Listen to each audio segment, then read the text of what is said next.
Shalom, selamat pagi Bapak Ibu yang terkasih dalam Tuhan.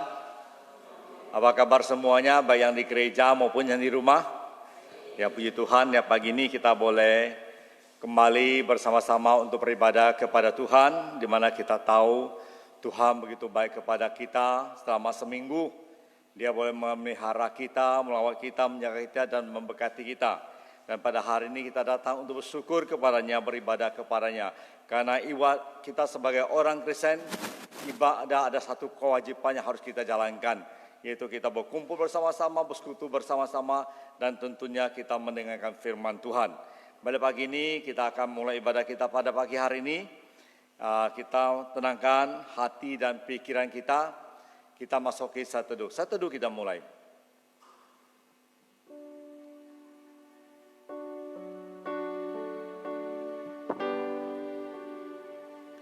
Bersorak-sorailah bagi Allah, hai seluruh bumi. Mazmurkanlah kemuliaan namanya, muliakanlah Dia dengan puji-pujian.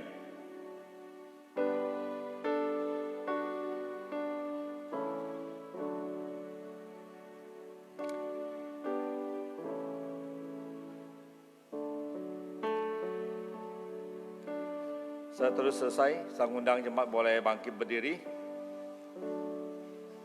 Kita memuji Tuhan, bahwa kita sebagai anak Tuhan, kita harus selalu bersuka cita, bersukaria, ya, di mana kadang-kala kita banyak pergumulan, bersuatu masalah, rasanya tidak ada jalan keluar atau apa. Seringkali juga banyak, kok aku ini susah banget ya, padahal hidup sudah waktu Tuhan, karena terlalu banyak berpikir dan berpikir. Mari kita angkat pujian, mari kita bersukaria sambil kita nyanyi bertepuk tangan. Di rumah juga kami menambahkan berdiri ya.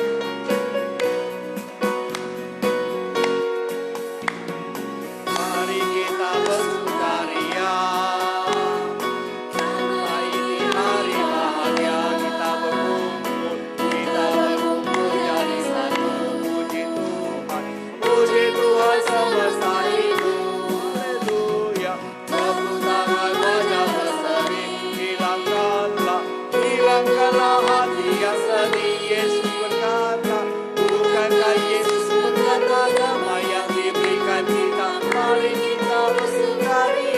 Kita ulangi pujian ini. Mari kita bersukaria, karena ini hari bahagia. Kita berkumpul jadi satu. Puji Tuhan semesta itu. Haleluya. Tepuk tangan pada berseri. Hilangkanlah hati yang sedih.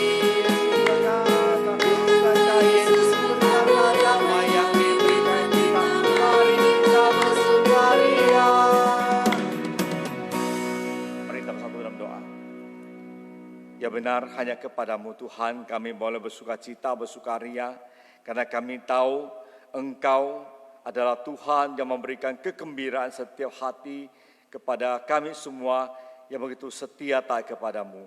Tuhan, pada pagi hari ini kembali kami mengucap syukur kepadamu Tuhan, di mana selama sepekan Tuhan boleh menjaga, melindungi, memelihara dan memberkati kami.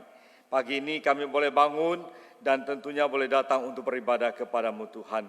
Tuhan, kami berdoa saudara-saudara kami yang ada di ruang gereja ini maupun yang di rumah maupun mereka berada, kami serahkan ke dalam tangan-Mu Tuhan.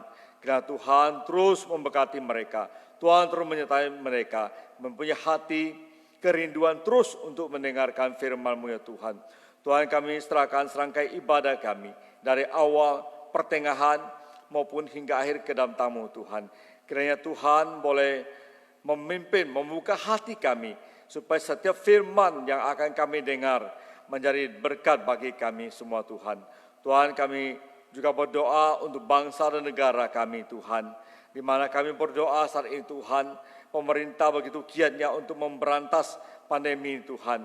Biarlah Engkau berikan kebijakan, Engkau berikan hikmat kepada pemerintahan, dari pusat sampai ke daerah, sehingga bagaimana terbaik untuk memecahkan masalah pemecahan, yaitu untuk memberantas COVID-19 ini Tuhan.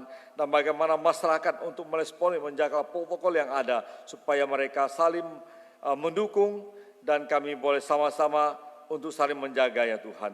Terutama lagi kami tahu Tuhan adalah Allah yang begitu peduli dengan hidup kami, Allah yang mengasihi kami. Engkau boleh membungkus kami dengan kuasa darah-Mu ya Tuhan, sehingga kami boleh tetap setia taat kepadamu Tuhan.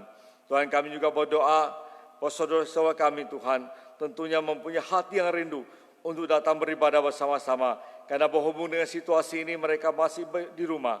Tapi Tuhan, kerahkan hati mereka dengan Roh-Mu yang kudus Tuhan, supaya mereka juga boleh beribadah walaupun di rumah melalui online dan sebagainya Tuhan.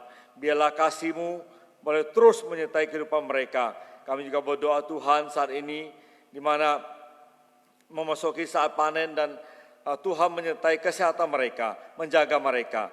Dan kami juga berdoa untuk pekerjaan kehidupan mereka, dan tentunya juga anak-anak sekolah yang mengalami kesulitan harus melalui daring ya Tuhan, atau yang kata lain jarak jauh. Tapi kami boleh bersama-sama bagaimana supaya anak-anak boleh tetap belajar ya Tuhan. Tuhan, kami serahkan ke dalam tangan-Mu Tuhan segala kehidupan kami yang ada di bumi ini Tuhan. Biarlah kasih-Mu terus mengadil di dalam kehidupan kami. Hanya dalam nama Tuhan Yesus Kristus, Anak darah domba Allah yang telah mati di atas kayu salib, demi untuk menebus dosa-dosa manusia. Darah yang kudus, yang suci menetes ke bumi bagi setiap orang yang percaya mendapatkan pengampunan dan diselamatkan. Terima kasih karunia-Mu ya Tuhan. Amin. Ya, jemaat masih tetap berdiri. Kita membaca pengakuan iman lasuri kita.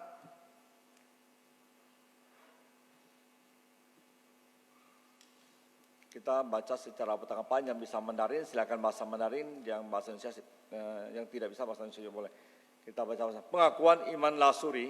Aku percaya kepada Allah, Bapa yang Maha Kuasa, Kali langit dan bumi, dan kepada Yesus Kristus, Anak yang tunggal Tuhan kita, yang dikandung dari Roh Kudus, lahir dari anak darah Maria, yang menderita sengsara di bawah pemerintahan Pontius Pilatus, disalibkan, mati dan dikuburkan, turun ke dalam kerajaan maut.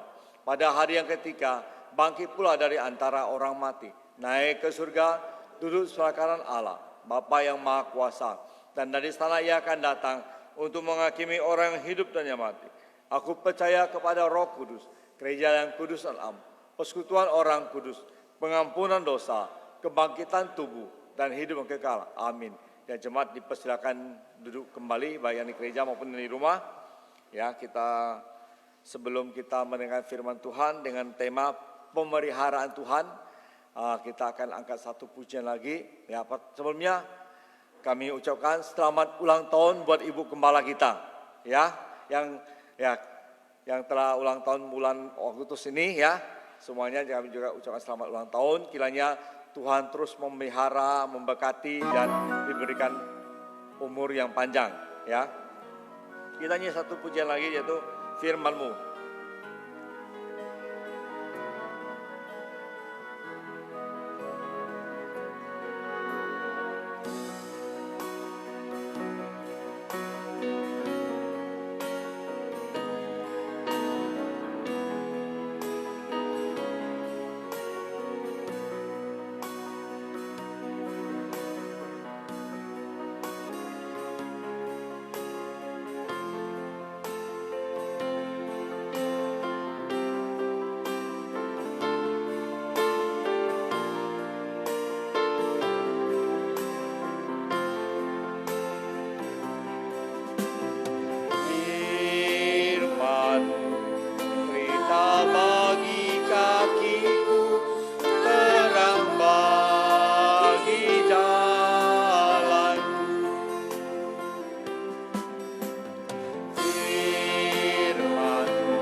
kita ulangi lagi.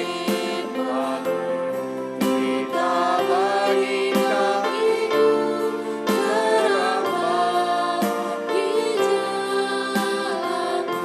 Pada hamba yang silakan.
Segala hormat kemuliaan bagimu ya Tuhan, yang menciptakan langit, bumi, dan segala isinya.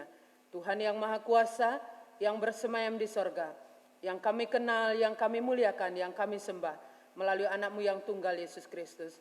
Kami bersyukur karena Engkau menjadikan kami, dan Engkau menyertai kami, menyelamatkan kami, memelihara hidup kami. Kami bersyukur jika kami hitung berkat Tuhan begitu banyak dalam hidup kami masing-masing, bahkan dalam keluarga kami. Terima kasih karena Tuhan begitu baik dan mengasihi kami, menyertai, memberkati hidup kami. Hari ini, siang ini kami berkumpul untuk menyembah Tuhan, beribadah kepada Tuhan. Juga sebentar kami akan membaca merenungkan firman Tuhan. Berkatilah kami sekalian, Roh-Mu yang kudus memberikan kami pemahaman, sehingga semua kami mendapatkan berkat dari firman-Mu. Juga jemaat-Mu yang di gereja, di rumah masing-masing, Tuhan memberkati. Terima kasih Tuhan. Kami menyerahkan jam ini dan waktu ini, Tuhan menolong dan memberkati kami semua. Di dalam nama Tuhan Yesus kami berdoa. Amin. Silakan duduk. Shalom Bapak Ibu, Saudara yang dikasihi Tuhan. Selamat siang semuanya. Ya, yang di rumah ya, yang di gereja semoga kita sehat-sehat dan kabar kita juga baik semuanya ya. Sejahtera dan berkat dari Tuhan Yesus buat kita semua. Bapak Ibu Saudara yang dikasihi Tuhan, ya. Hari ini saya single ya, Pak Ketua ada katanya supaya kita bahasa Indonesia saja. Ya berharap yang di rumah Bapak Ibu ya semoga mereka juga mendapat berkat, termasuk juga yang di gereja hari ini ya. Karena saya menyampaikan dalam bahasa Indonesia saja. Ada seorang guru, ini kisah nyata Bapak Ibu ya. Ada seorang guru sudah bertugas sebagai seorang guru mengajar, tapi punya mimpi yang lain, mimpi yang luar biasa. Yang sepertinya terlalu tinggi mimpinya dan sulit untuk dicapai. Apa mimpinya Bapak Ibu? Sudah jadi guru ya. Dia bermimpi ingin terbang ke luar angkasa menjadi seorang astronot. Nah, ini kan sudah jadi guru mau jadi astronot lagi ya. Mimpi ini terus ada dalam tugasnya, dalam keseharian. Terus dia ingat, pokoknya saya menghayal, saya bermimpi, saya ingin menjadi astronot. Saya harus bisa terbang ke luar angkasa dan saya juga bisa kembali dengan selamat. Tiap hari mimpi itu begitu menyala-nyala. Tapi dia juga berpikir tentang dirinya sendiri. Gimana saya mau jadi astronot? Saya guru, bukan pilot.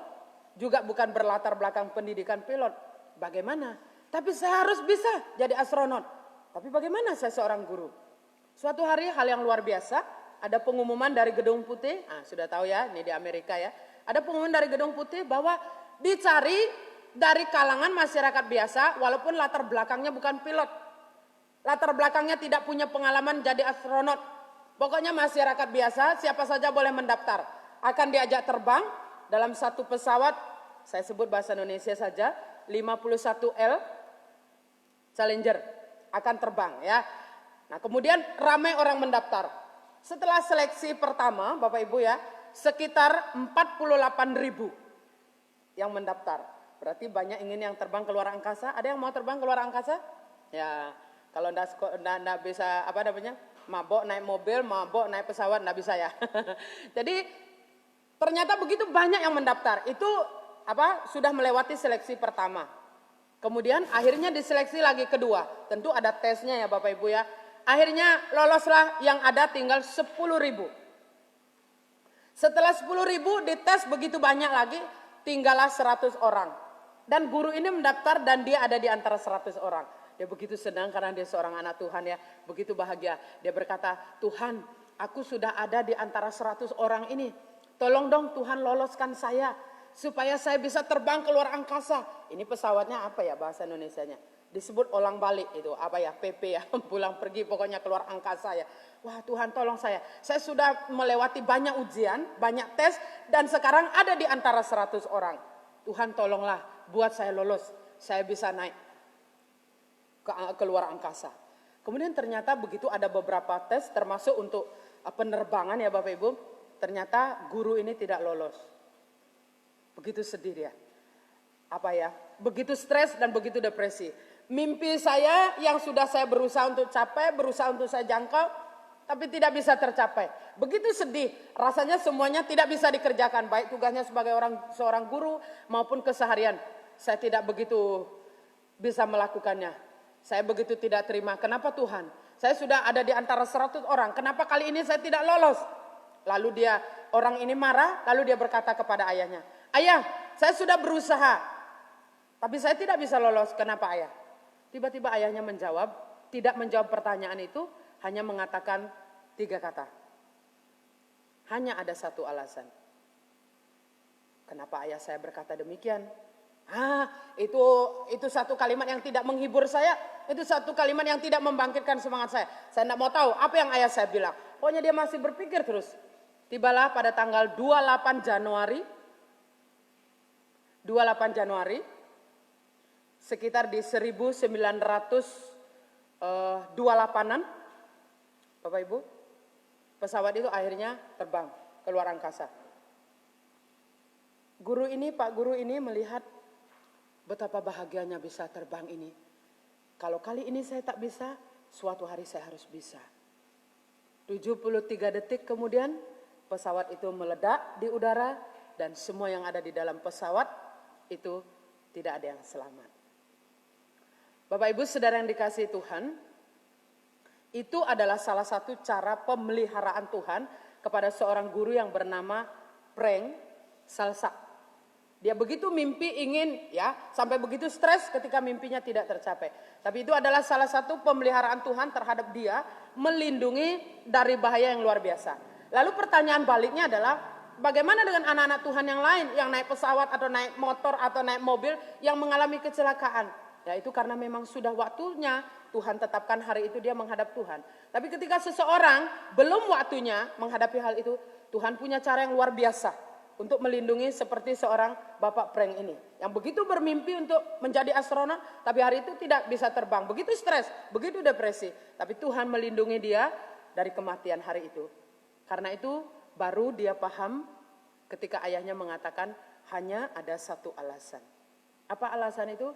Karena Tuhan masih memberi dia kesempatan hidup. Supaya dia bisa lebih mensyukuri bahwa anugerah Tuhan, perlindungan Tuhan, pemeliharaan Tuhan begitu luar biasa. Walaupun dia berdoa, memohon bisa terbang, tapi kali ini dia melihat hal yang luar biasa. Bagaimana Tuhan masih memberikan dia kesempatan hidup. Bapak Ibu Saudara yang dikasihi Tuhan, jika kita semuanya bersaksi, saya percaya bahwa kita semua punya banyak kesaksian. Bagaimana Tuhan memelihara kita, bagaimana Tuhan melindungi kita, bagaimana Tuhan memberkati kita. Pasti kita semuanya punya kesaksian yang berbeda-beda. Dan kita percaya, kita tahu, kita mengalami bahwa Tuhan itu memang luar biasa. Dia bukan tinggal jauh di sorga, tetapi ada dalam hidup kita. Yang menyertai kita, memelihara kita, melindungi kita. Apa yang bisa kita nikmati hari ini? Apa yang boleh kita miliki hari ini? Semua itu adalah anugerah Tuhan. Dan di dalam semua itu Tuhan tetap memelihara kita. Bukan hanya mencukupkan dalam soal makanan, tapi dalam begitu banyak hal. Bahkan dalam semuanya, dalam seluruhnya. Tuhan memelihara kita. Saya percaya bahwa hari ini tidak ada seorang pun yang kekurangan. Tapi saya percaya seperti yang firman katakan bahwa kita semua dicukupkan. Amin Bapak Ibu ya. Kita semua dicukupkan. Saya percaya bahwa di antara kita tidak ada yang kekurangan. Karena ketika kita sungguh beriman kepada Tuhan dan menyatakan iman itu dalam hidup kita, dalam ketaatan, ketika kita bekerja, ketika kita melakukan yang Tuhan ajarkan, pasti Tuhan memberkati kita, memelihara hidup kita, mencukupkan kita. Sekalipun dalam kondisi yang sulit seperti sekarang. Ingat, selalu sering sekali saya katakan bahwa bukan hanya kita yang mengalami sulit di tempat ini, di tempat lain, di pulau lain, di negara lain. Dalam situasi sulit seperti sekarang pun, Tuhan tetap memelihara kita. Amin Bapak Ibu. Kita melihat satu pemeliharaan Tuhan yang luar biasa kepada hambanya. Mari kita buka di dalam 1 Raja-Raja. Kitab 1 Raja-Raja Perjanjian Lama pasal 17. Ayat yang ke-1 sampai dengan ayat yang ke-10. Saya mengajak kita membacanya bertanggapan, bergantian. Saya membaca ayat 10. Jemaat membaca ayat 2. Baik yang di rumah maupun di gereja. Mari kita baca bertanggapan. 1 Raja-Raja pasal 17 ayat 1 saya bacakan, ayat 2 jemaat bergantian. Ayat yang ke-10 kita baca bersama. Lalu berkatalah Elia orang Tisbe dari Tisbe Gilead kepada Ahab, demi Tuhan yang hidup Allah Israel yang kulayani, sesungguhnya tidak akan ada embun atau hujan pada tahun-tahun ini kecuali kalau kukatakan.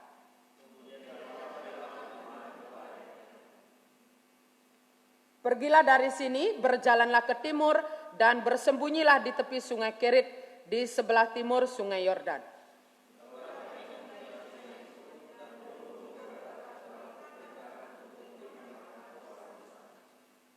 Lalu ia pergi dan ia melakukan seperti firman Tuhan. Ia pergi dan diam di tepi sungai Kerit di sebelah timur sungai Yordan.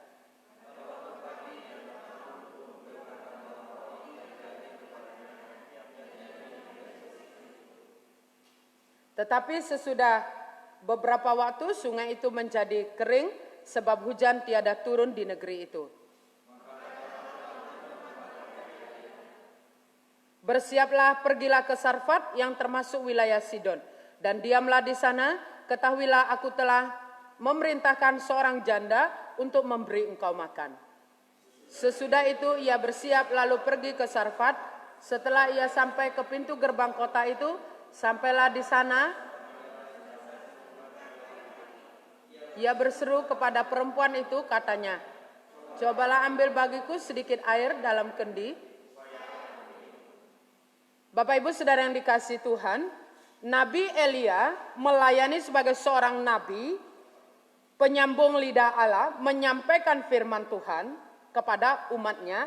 Dia bertugas di kerajaan Israel Utara di abad ke-9.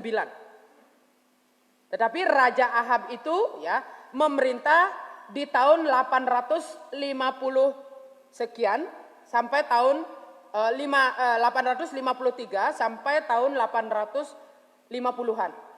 Itu Raja Ahab memerintah. Tetapi Nabi Elia menjadi nabi bukan hanya pada saat Raja Ahab memerintah. Karena setelah Ahab ada Ahazia, ada Yoram. Jadi pada 3 raja inilah Nabi Elia bertugas menjadi seorang nabi, melayani Tuhan, menyampaikan firman Tuhan. Tetapi situasi yang paling berat adalah pada zaman Ahab. Di mana Nabi Tuhan yaitu Nabi Elia menjalankan tugas, menyampaikan kebenaran, memberitakan firman Tuhan di dalam situasi yang sangat berat. Kenapa Bapak Ibu? Karena Ahab, ada itu populer ya, populer itu terkenal. Di antara raja-raja yang lain ya, dialah raja di hadapan Tuhan ya, di hadapan Tuhan disebut raja yang paling jahat bersama dengan istrinya Isabel. Maka seringkali saya bilang hati-hati kalau punya anak jangan kasih nama Isabel ya. Ya Isabel ya itu sama Herodias itu jangan ya, dua itu ya. Lucy juga jangan ya, nanti per ujungnya kan ya. Jadi Isabel ini istrinya Ahab. Ahab adalah seorang keturunan Israel. Tetapi istrinya itu bukan. Ya, dia dari luar, bukan umat Tuhan, bukan yang dipilih sebagai bangsa pilihan Tuhan. Karena itu istrinya ini adalah seorang menyembah berhala, Isabel. Sangat kuat, sangat tekun, sangat gigih dalam penyembahan berhala. Nah, bagaimanapun kalau sudah suami istri pasti saling mempengaruhi. Karena apa? Karena suami istri itu menjadi satu. Pasti saling mempengaruhi, tergantung yang mana yang lebih terpengaruh. Ternyata Isabel membawa pengaruh nih. Ya, saya tidak mendapat penjelasan bahwa Isabel itu cantiknya kayak apa ya. Saya tidak mendapat penjelasan begitu. Tapi yang saya tahu bahwa Isabel itu disebutkan sangat jahat. Sangat tekun dalam penyembahan berhala. Ya, saya percaya bahwa kalau Raja Ahab mau pasti adalah sangat cantik ya. Dia saja dikalahkan ya. Bapak-bapak, laki-laki dikalahkan oleh perempuan. Tidaklah ya, dalam hal tertentu saja ya. Ini Ahab kalah dengan Isabel. Apa kalahnya Bapak Ibu? Ikut menyembah berhala. Jadi karena dia seorang raja bersama istrinya menyembah berhala, tentulah bagaimanapun orang-orang bawahannya, rakyat yang dipimpinnya bagaimanapun terpengaruh ikut untuk menyembah berhala. Tidak berhenti sampai di sana. Padahal Ahab adalah termasuk umat pilihan Tuhan, tetapi dia juga akhirnya bukan datang ke bait Allah, tetapi dia membuat mesbah-mesbah, tempat-tempat peribadatan untuk berhala. Baal yang mereka sembah, Asyerah. Baal itu Bapak Ibu mereka percaya pada waktu itu sebagai dewa kesuburan. Sama Asyerah itu dewinya kesuburan. Itulah yang disembah oleh Cece Isabel ya, bersama dengan suaminya. Bawa rakyat juga sembah itu. Jadi keadaan situasi rakyat waktu itu semuanya ikut Ahab menyembah berhala. Disitulah Tuhan tidak berkenan. Makanya Ahab dibilang raja yang paling jahat di hadapan Tuhan. Kalau di hadapan Isabel dan yang mereka sama-sama menyembah berhala tidak jahat. Tapi di hadapan Tuhan, Ahab bersama istrinya itu sangat jahat.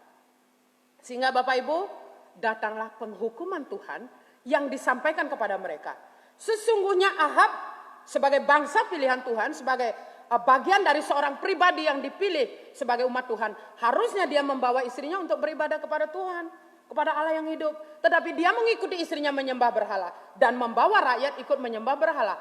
Akhirnya datanglah hukuman Tuhan yang disampaikan oleh Tuhan sendiri melalui Nabi Elia. Bapak Ibu tahu, Nabi Elia bilang, Tuhan yang menyampaikan melalui dia, demi Tuhan yang hidup, tidak akan ada hujan. Kecuali kalau aku katakan. Kecuali kalau Tuhan menyampaikan kepadaku untuk mengatakan bahwa akan ada hujan. Bapak Ibu tentu sudah baca di dalam Alkitab ini, bahwa pada waktu itu Tuhan menghukum mereka, Israel waktu itu 3,5 tahun tidak hujan. 3,5 tahun tidak hujan. Kita 2 bulan tidak hujan, kelalang keleleng. Apalagi tambah 3 bulan pergi ke parit, pergi ke sawah. Saya ingat tahun berapa waktu saya masih melayani di Semudun, hamba Tuhan di mana? Dia tulis ya di Facebook atau di mana? Saya numpang mandi ke sawah orang. Bapak Ibu bisa bayangin air di sawah itu kayak apa? Kayak air susu yang di rumah tuh, yang kaleng tuh enak diminum. Itu air buat mandi, tidak apa-apa asal ada mandi. 2-3 bulan tidak turun hujan kita sudah susah. Sebenarnya sama Bapak Ibu. Kalau di sana sekian lama tidak turun hujan, mereka juga susah. Apapun tidak bisa hidup, tumbuhan, sungai-sungai yang ada, parit-parit yang ada kering juga. Nah, itu yang Nabi Elia sampaikan, penghukuman Tuhan kepada Ahab dan istrinya kepada Israel waktu itu. Tidak akan turun hujan, kecuali kalau Tuhan mengatakan dan aku menyampaikan hal itu, baru turun hujan. Dan waktu itu adalah 3,5 tahun.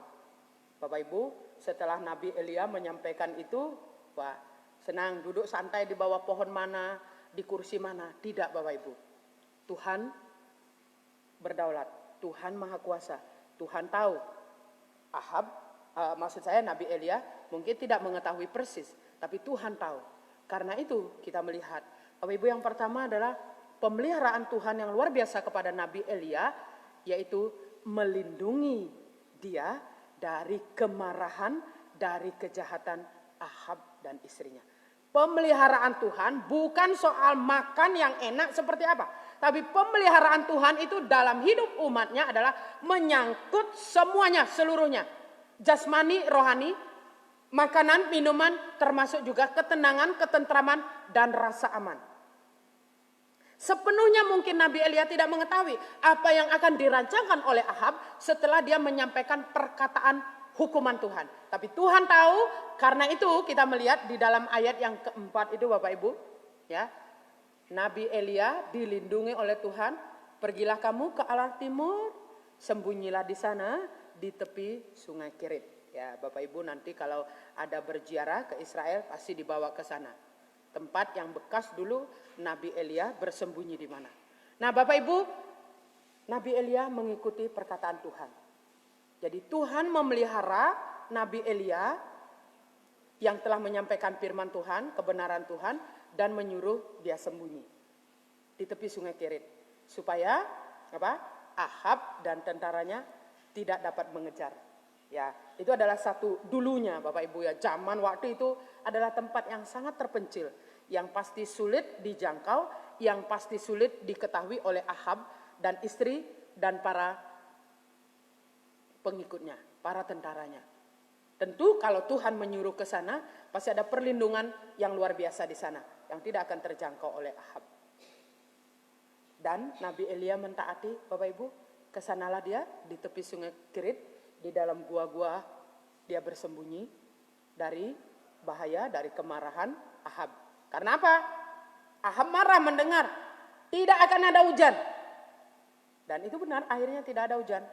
Ini gara-gara Elia. Nanti kalau Bapak Ibu baca di pasal-pasal selanjutnya, setelah di Gunung Karmel atau apa, dia Ahab berkata, kamu berbuat jahat kepada orang Israel. Jadi Elia itu dibilang berbuat jahat kepada Israel, kepada rakyat, karena apa? Kepada mereka. Karena apa? Karena dia mengatakan tidak akan turun hujan. Jadi itu dibilang berbuat jahat. Padahal itu adalah penghukuman Tuhan yang dinyatakan kepada mereka karena menyembah berhala. Nah Bapak Ibu Saudara yang dikasihi Tuhan, Nabi Elia akhirnya dilindungi oleh Tuhan. Ya, dari kejahatan Ahab yang marah, hendak merancangkan segala macam pun bisa. Kalau Bapak Ibu membaca tentang Isabel merancangkan membunuh Nabot gitu ya. Mereka seorang yang jahat. Jadi Tuhan memelihara, melindungi Nabi Elia. Bapak Ibu Saudara yang dikasihi Tuhan, dalam hidup kita sekarang ya. Kita bukan seorang Nabi Elia, tapi kita adalah anak-anak Tuhan. Mungkin dalam hidup ini ada rancangan-rancangan yang lain yang membahayakan kita, kehidupan kita. Jika kita adalah seorang yang sungguh beriman kepada Tuhan, andalkan sepenuhnya Tuhan itu secara 100%, maka Tuhan akan melindungi kita. Bahaya apapun itu, jangan takut. Entahkah itu kuasa gelap yang membahayakan Bapak Ibu? Entahkah rancangan-rancangan manusia yang lain yang bukan berkaitan dengan kuasa gelap? Kalau Tuhan tidak mengizinkan, firman bilang, dengarkan baik-baik, sehelai rambutmu pun tidak akan jatuh. Sehelai, satu, kecil, tipis. Kalau Tuhan tidak menghendaki, sehelai rambut dari kepalamu pun tidak akan jatuh. Apapun ketakutan, bahaya yang ada di sekitar kita, kita sungguh berserah kepada Tuhan. Karena Tuhan memelihara kita bukan soal makan minum saja, tapi adalah soal perlindungan. Kalau Bapak Ibu dalam bahaya, dalam ketakutan, mau andalkan siapa? Bapak Ibu juga hidup tidak tenang, tidak sejahtera. Tapi kalau tanya saya, Bu Ibu tenang enggak? Boleh lihat saya sangat tenang. Apakah saya sejahtera? Saya sangat sejahtera. Nah kalau begitu sekarang kondisi seperti ini, apakah Tuhan melindungi kita dari pandemi ini, dari wabah ini yang mewabah di seluruh dunia? Tuhan melindungi kita jika Bapak Ibu berhikmat dan bijaksana dan mau taat kepada Tuhan. Karena Tuhan itu menyatakan perlindungan, tetapi juga memberikan kita hikmat, memberikan kita bijaksana. Kalau Elia disuruh bersembunyi ke tepi sungai Kerit dan Elia taat. Itulah hikmat, ada ketaatan, ada hikmat di sananya. Ketika kita taat, maka Tuhan menjaga melindungi kita. Nah, Bapak Ibu Saudara yang dikasihi Tuhan, minggu lalu saya menyampaikan firman Tuhan di Roma 13. Taat pada pemerintah. Mohon dengarkan baik-baik ini firman Tuhan.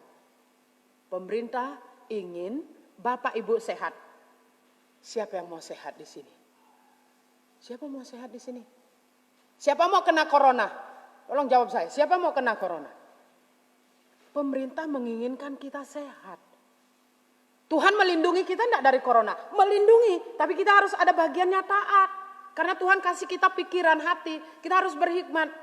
Jadi kalau tidak taat, kalau ditanya Tuhan melindungi enggak? Bapak Ibu sendiri punya jawabannya. Tuhan melindungi tapi kasih kita pikiran, kasih kita hati.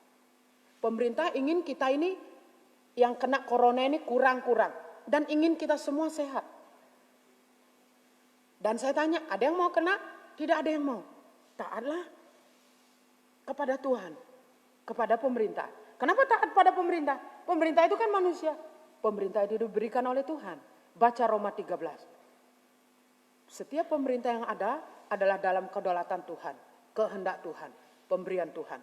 Mereka memberikan himbauan, mereka memberikan undang-undang yang baik untuk kita taati, untuk kita ikuti. Tidak ada seorang pun yang mau sakit. Apalagi yang namanya kena corona ini. Tidak ada yang mau. Tapi kita harus taat. Pertanyaannya, Tuhan lindungi enggak? Seperti Nabi Elia. Kita dilindungi enggak dari bahaya corona? Iya. Tapi juga harus bijak, berhikmat. Jadi kalau kita disuruh pakai masker, pakailah. Ibu tadi lihat saya ya, bacanya agak begitu-begitu. Karena mata sebelah kiri saya yang sebenarnya baca. Kata dokter begitu. Mata sebelah kanan saya. Dan sebelah kiri itu jalan-jalan itu tulisan itu. Kalau jauh saya kurang bisa lihat. Karena saya bingung Bapak Ibu. Pakai masker, pakai kacamata, ini berembun-embun saya sesak napas. Yang mana harus saya pakai? Tapi saya harus taat. Saya memberikan contoh, kita semua belajar. Dilindungi enggak kita dari bahaya? Lindungi, mau taat. Dilindungi enggak kita dari corona oleh Tuhan? Ya dilindungi. Kita mau taat, kita mau bijak. Tapi kalau Bapak Ibu dan saya tidak taat, saya tidak tahu. Kita sendiri punya jawabannya masing-masing. Nah Bapak Ibu saudara yang dikasih Tuhan, Nabi Elia dipelihara oleh Tuhan, dilindungi dari bahaya. Yang kedua adalah Nabi Elia dipelihara oleh Tuhan dalam masa yang sulit itu. Wah ini luar biasa Bapak Ibu. Ya, di tepi sungai Kerit itu nanti kamu dapat minum dari sungai itu. Dan nanti firman Tuhan yang bilang ya Bapak Ibu. Aku perintahkan kata Tuhan firmannya kepada Nabi Elia. Aku perintahkan burung gagak kasih kamu makan. Itu Tuhan yang bilang. Bapak Ibu tahu burung gagak? Saya pikir tahu, lebih tahu dari saya. Sedikit saja. Burung gagak itu punya paruh yang sangat kecil. Punya paruh yang sangat kecil. Burung gagak itu pemakan daging yang sudah busuk-busuk. Nah, siapa yang suka makan daging yang sudah busuk-busuk? Ya. Burung gagak itu pemakan bangkai, pemakan apapun itu ya, misalnya hewan mati sudah mulai membusuk. Dia ambil pakai paruhnya yang kecil untuk dia makan. Sekarang Tuhan bilang sama Nabi Elia, pergilah kamu ke sungai Kerit. Nanti kamu minum dari sungai itu, nanti ku perintahkan burung gagak kasih kamu makan. Berarti Nabi Elia dikasih makan apa? Bukan itu yang kita pikirkan.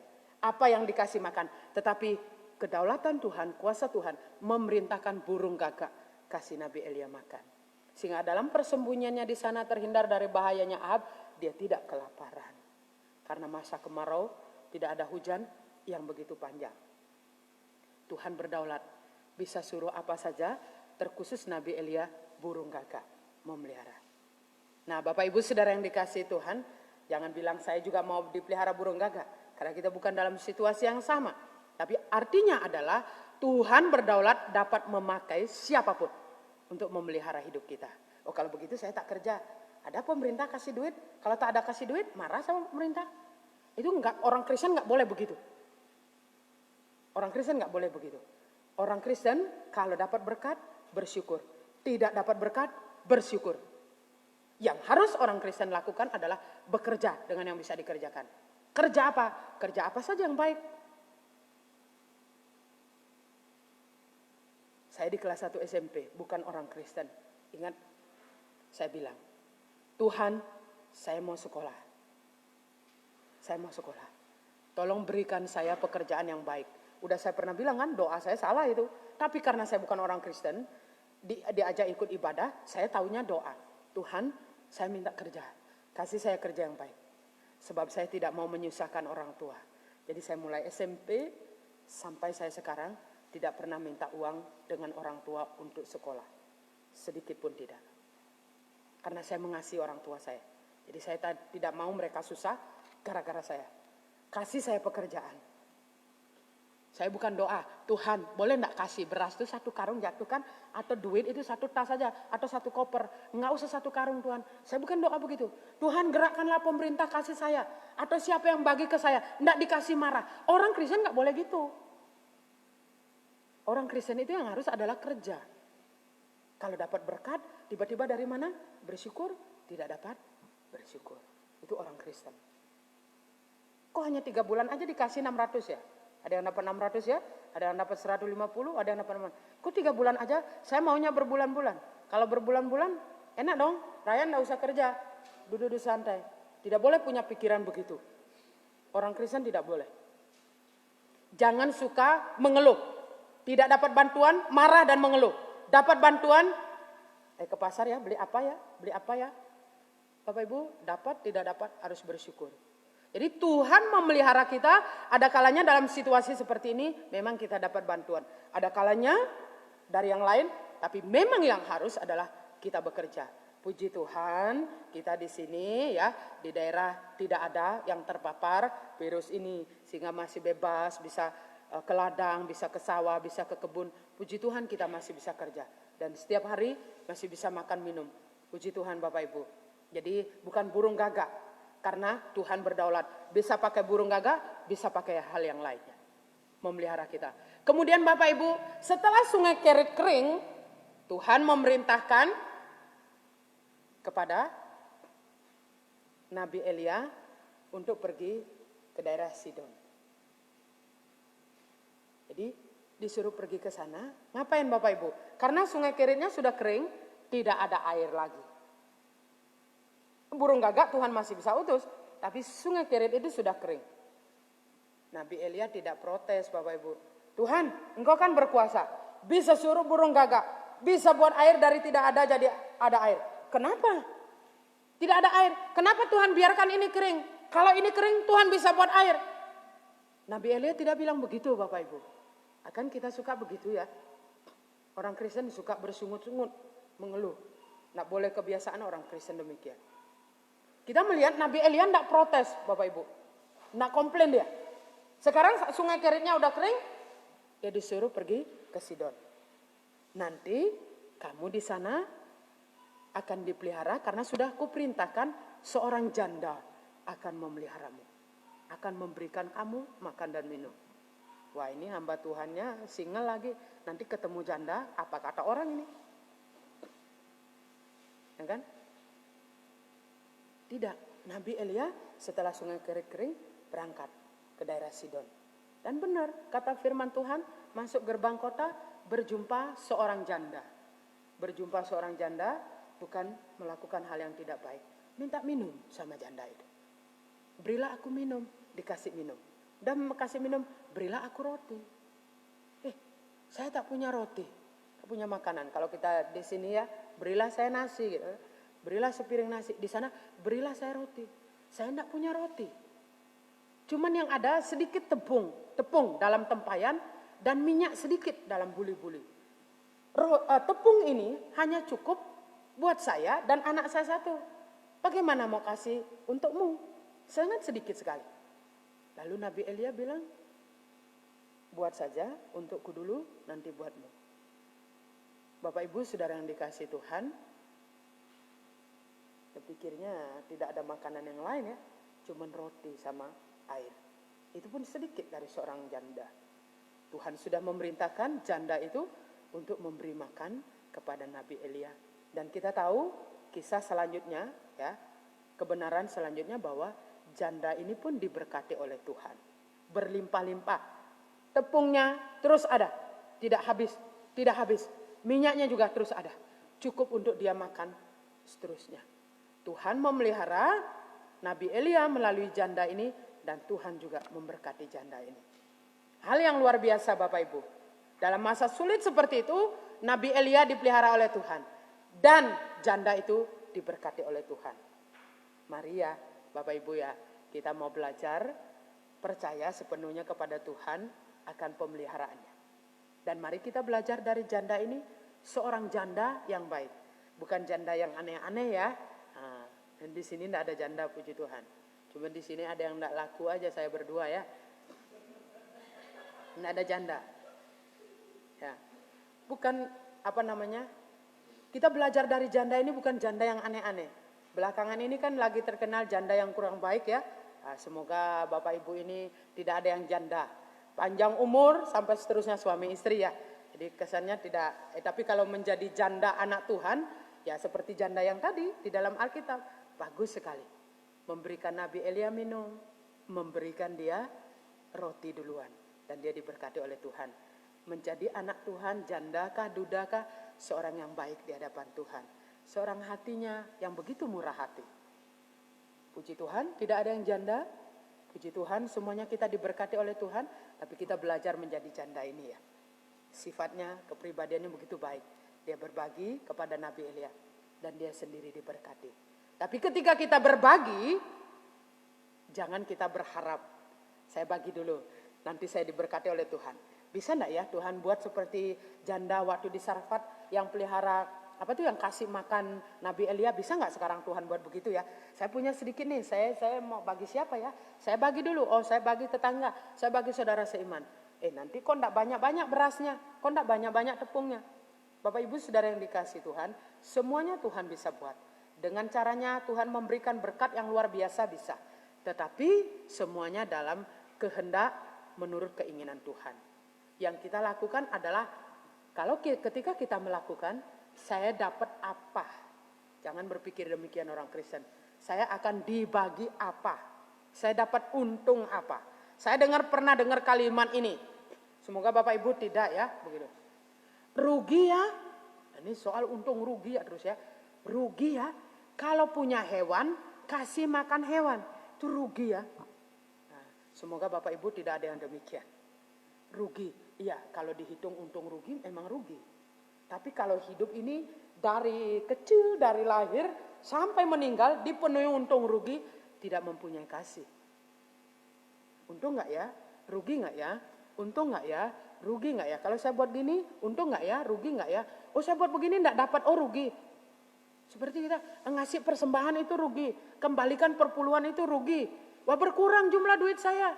Kalau saya kasih ucapan syukur berkurang. Kalau kita pikiran seperti itu, tidak mempunyai kasih. Tidak ada satu ketaatan kepada Tuhan. Satu hal yang sangat luar biasa, janda ini boleh kita belajar. Bapak Ibu saudara yang dikasih Tuhan, pemeliharaan Tuhan kepada Nabi Elia begitu luar biasa. Dan dia melakukannya kepada kita semua juga. Tuhan memelihara hidup kita dalam kondisi, dalam keadaan apapun. Tuhan dapat memberkati kita melalui caranya. Yang penting kita adalah seorang anak Tuhan yang taat kepada Tuhan. Taat kepada kebenarannya. Seperti Nabi Elia. Jangan seperti rakyat Israel waktu itu yang dipimpin oleh Ahab terbawa ikut menyembah berhala. Saya sering kali bilang, jangan ada berhala dalam hidup. Mungkin bukan disembah, tapi disimpan. Diselipkan di mana? Diselipkan di balik ini. Sembunyikan sedikit, nanti Bu Wayan datang ketahuan lagi, kena tegur lagi kita nih. Tak can Bu Wayan nih. Karena ada yang langsung saya bilang, itu apa? Orang Kristen gak boleh buka. Saya bilang orang Kristen gak boleh buka. Nah, jadi sembunyikan. Jadi itu berhala Bapak Ibu ya. Jadi bukan hanya yang datang kita sembah, tapi yang kita simpan di balik mana, di bawah lemari, di samping, itu berhala semua. Jangan jadi orang Kristen yang demikian. Ahab dengan rakyat Israel waktu itu dibilang Tuhan jahat. Dan Tuhan tegur, Tuhan hukum. Jadi jangan jadi orang Kristen yang demikian. Mari kita belajar dalam kondisi ini, dalam keadaan apapun, kita percaya Tuhan memelihara kita. Amin. Kita percaya Tuhan memelihara kita dengan caranya dan menurut kehendaknya. Mari kita berdoa. Di saat ku tak berdaya, kuasa-Mu yang sempurna, ketika ku percaya, mujizat itu nyata, bukan karena kekuatan, namun Roh-Mu ya Tuhan. Ketika ku berdoa, mujizat itu nyata di saat ku tak berdaya, kuasa-Mu yang sempurna. Ketika ku percaya, mujizat itu nyata, bukan karena kekuatan, namun Roh-Mu ya Tuhan. Ketika ku berdoa, mujizat itu nyata. Kita akan bersyukur untuk firman Tuhan. Saya minta Bapak Keng Chun pimpin kita dalam doa.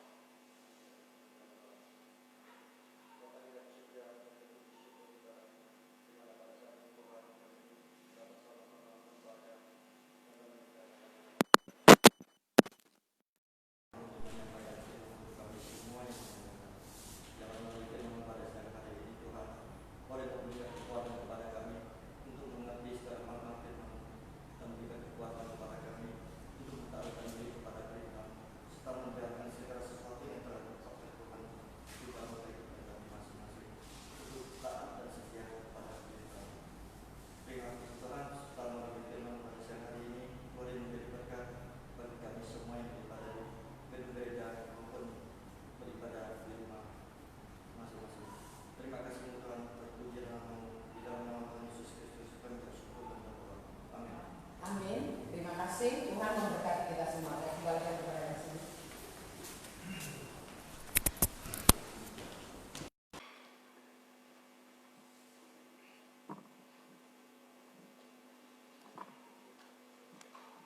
Ya, haleluya, puji Tuhan. Ya, bersyukur pada Tuhan. Firman Tuhan pada pagi ini boleh mengingatkan kembali bahwa kita sebagai orang-orang yang telah dipilih, yang telah diselamatkan Tuhan, tentunya Tuhan memilih kita. Dan Dia memilih kita dan bagaimana Dia untuk memelihara kita. Dan pagi ini juga firman Tuhan mengajarkan kita menjadi orang Kristen, janganlah menjadi orang Kristen yang punya perhitungan ataupun mengeluh, suka membanding-bandingkan dan sebagainya. Karena sering kita jumpa ya, kadang-kadang si A dapat ini, saya tidak dapat, atau mereka dapat banyak, sampai langsung ngomel lah ini itu sebagainya. Ya, kita harusnya bersyukur pada Tuhan apa yang kita dapat, apapun yang tidak. Ya, memang berat, sulit untuk kita lakukan, tapi yang penting Tuhan masih memberikan kita hidup. Itulah anugerah yang terbesar yang Tuhan berikan kepada kita. Ya, banyak orang sekarang ya, kita lihat, pada Tuhan memberikan dia hidup, tapi banyak melakukan jalan pintas dengan bunuh diri lah, ini cara itu. Ya, sebenarnya mereka tidak bersyukur kepada Tuhan. Ya, saya teringat almarhum bapak saya. Waktu merawat di rumah sakit, ya, dibilang bawa saya pulang. Dibilang gitu kan, karena hanya habiskan uang katanya itu kan, ayo bawa pulang.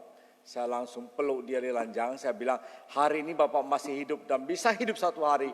Ini adalah anugerah terbesar bagi keluarga, bagi anakmu, saya bilang. Jangan pikirkan masalah itu. Yang penting punya semangat hidup dan bersyukur kepada Tuhan. Ya, bagaimana kita melihat banyak orang yang di ruang ICU yang bertahan berjuang untuk tetap bisa hidup. Ya, bagaimana mereka perjuangkan. Sedangkan hidup yang sudah Tuhan berikan kepada kita, telah memilih kita, kita sia-siakan hidup kita. Marilah kita koleksi bahwa apa yang kita miliki, apa yang sudah Tuhan berikan, itu semua karena bukan kebetulan, tapi semua adalah karena anugerah kasih Tuhan buat kita semua. Mari kita melihat firman Tuhan pada pagi hari ini. Kita menjalankan kolektif persembahan kita pada pagi hari ini. Sambil kita mengangkat sebuah pujian, itu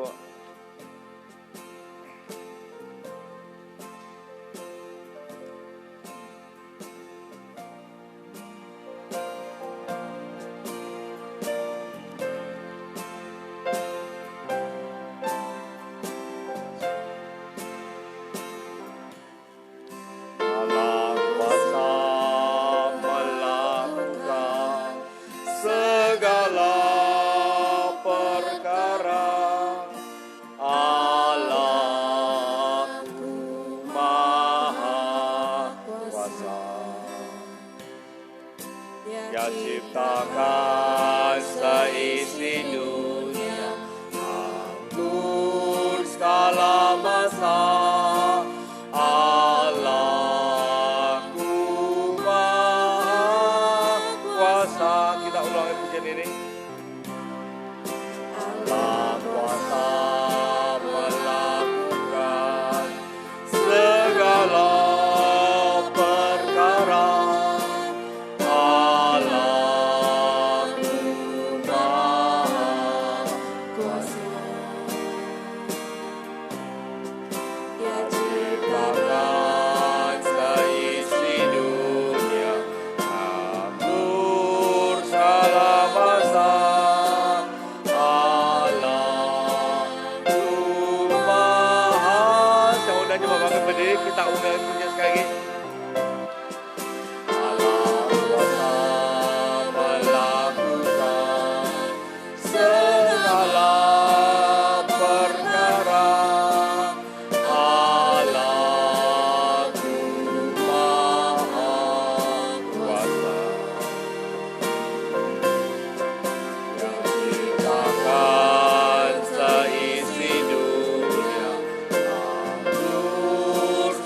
bersama firman Tuhan bersama kita. Saya minta saudara Junani pimpin kita doa.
Amin. Ya, terima kasih. Jemaat dipersilakan duduk kembali. Ya, kami sangat bersuka cita, ya senang sekali Bapak Ibu bisa hadir beribadah bersama-sama di gereja ini maupun yang di rumah, dan terkhusus juga terima kasih buat saudara kita yang ada di Jakarta dan juga di Taiwan yang juga mengikuti menyaksikan ikut ibadah secara langsung. Ya, kiranya Tuhan berkati juga, ya biarlah semuanya hanya untuk kemuliaan bagi Tuhan, dan kita terus beribadah bersandar kepada Tuhan karena Dialah menjadi panutan bagi kita, Dia memelihara kita, dan Dialah yang selalu memberkati kita. Baiklah, kami akan menyampaikan beberapa informasi. Itu pertama, terima kasih kepada Bapak Ibu yang telah datang ibadah. Ada yang pertama kali datang ibadah hari ini? Ada yang pertama kali datang ibadah sini? Ya, silakan berdiri kalau ada. Yuk, ya. Ya, kita sambut dengan tepuk tangan ya. Ya, terima kasih, Tuhan berkati ya. Ya, selamat bergabung dan selamat ibadah bersama. Kedua, kita juga ada laporan yaitu mengenai persembahan kolektor, bisa lihat di dalam buletin kita. Karena berhubung proyektor kita semua masih ya belum diperbaiki, jadi ya, bisa lihat di buletin kita ya. Itu persembahan kolektor kita tanggal 2 Agustus yaitu sebesar 1.296.000. Kemudian persembahan persepuluhan keluarga Amos 150.000, MM 200.000, Saudari Marida 150.000 dan Ibu Chong Juli 150.000. Ya, terima kasih, Tuhan Yesus memberkati. Kemudian persembahan syukur dari Revienti sebesar 50.000. Saudara Riko di Kamboja sebesar 1 juta dan Vian 100.000. Ya, terima kasih, Tuhan Yesus memberkati. Saya minta kita semua tetap setia di dalam Tuhan. Ya, kemudian juga kami akan bacakan jadwal pelayanan untuk minggu depan tanggal 16 Agustus. Untuk pembicara yaitu penginjil Niwayan Kartini, liturgisnya Saudari Rivian, untuk organis Saudara Junardi, untuk kolektornya Pak Kencun dan Bu Lirimoy, kemudian penyambut anggota saya sendiri, petugas SCD-nya Saudari Julianti, singernya Saudari Deventi dan Saudari Parida. Kemudian untuk doa syukur yaitu Bapak Kencun. Ya, saya minta boleh masing-masing mempersiapkan diri untuk pelayanan kita minggu depan. Jangan lupa kita tetap setia untuk datang beribadah kepada Tuhan, dan jangan lupa protokol yang sudah pemerintah tetapkan, walaupun memang daerah kita aman, ya, tapi tidak berarti kita lalu bebas dan sebagainya. Tetap kita harus jaga dan waspada, cuci tangan, pakai masker dan sebagainya, itu sangat penting. Ya, selama ini ya kadang-kadang saya juga bingung ya kita sarankan kita pakai masker, ya, tapi kebanyakan itu bukan masker dipakai dari rumah, sampai di parkiran baru pakai masker masuk gereja. Jadi takut di dalam gereja ada penularan. Ya, harusnya kita di jalan, justru kita takutnya di jalan ketemu orang yang kita tidak kenal atau dari mana sebagainya, kita tidak tahu, namanya juga virus. Maka kita perlu satu kewaspadaan, hati-hati. Ya, bukan berarti waktu di gereja baru kita pakai, ini lepas keluar gereja buka lagi. Ya, tahu sama malu, memang semua tidak ada yang enak, tapi kita harus belajar menjadikan kebiasaan. Ya, seperti Elia tadi kan, dia harus percaya Tuhan, harus lari sembunyi di gua. Oh, untuk apa Tuhan, saya punya kuasa? Tapi tidak, dia menuruti apa yang dikatakan Tuhan, dia tetap jalankan. Inilah keistimewaan kita sebagai anak Tuhan, kita harus setia dan taat kepada Tuhan. Kiranya firman Tuhan hari ini dan ibadah kita hari ini, biarlah kita dengan kerinduan terus untuk datang beribadah kepada Tuhan. Mari kita bangkit berdiri, kita akan akhiri ibadah kita nyanyi lagu Losologi.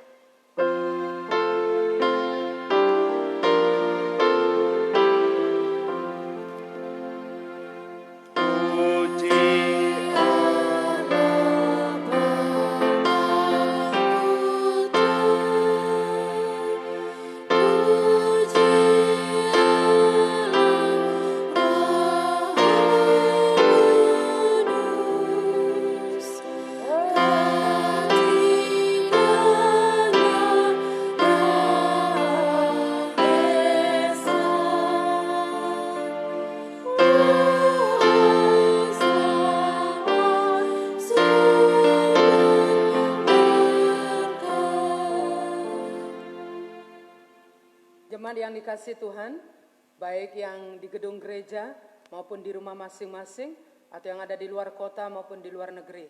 Hari ini kita bersyukur kepada Tuhan, boleh menyembah Tuhan bersama dan mendapatkan berkat dari firman-Nya.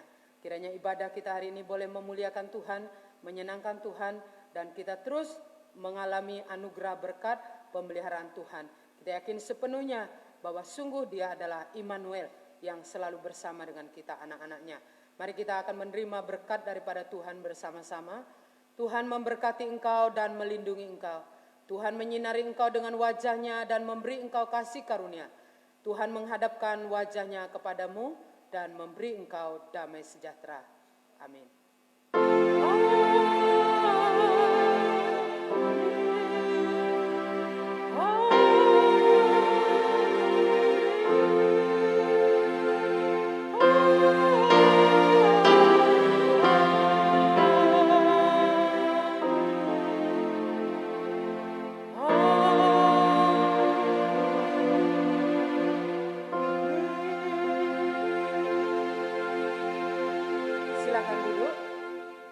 Kita akan mengambil waktu untuk saat teduh, kita bersyukur kepada Tuhan.